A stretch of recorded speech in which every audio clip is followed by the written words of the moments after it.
अस्सलाम वालेकुम मेरे प्यारे दोस्तों, उम्मीद करना तुम सारे ठीक ठाक हो सो, खैर खैरियत नाल हो सो। अज का सारा विलाग डीजी खान दे एक खूबसूरत हस्पताल का है जिन्ना ना पिछो लिखा खड़े दे पे हो, फतेह मुहम्मद बुज़दार हस्पताल। यार मैं तो याद एक गरीब खातिर एक बड़ा ही तोहफा है, गिफ्ट है यार। इत्थां दिल का कोई भी पेशेंट, कैडियोलॉजी हस्पताल है ना, इंदे विच पेशेंट जेरा मतलब दिल का पेशेंट है उनका इत्थां आके 1 रुपया भी नहीं लगता।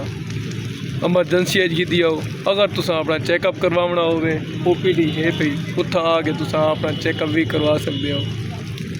कि मेरा दिल था मैं चलो इन याद उत्ते अपना विलाग बड़े सूँ तो यार ये पूरे ज़िला डेरा गाजी खान दे विच ते बहुत ही अच्छा हस्पताल है यार। इंदे विच गरीब का 1 टक्का ही नहीं लगता, 1 टक्का ही। कि एमरजेंसी का भी इतना निज़ाम बेहतर है तो उनके बाद OPD का भी निज़ाम है, तुस इतना आके अपना चैकअप वगैरह करवा सकते हो, खास दिल दे पेशेंट।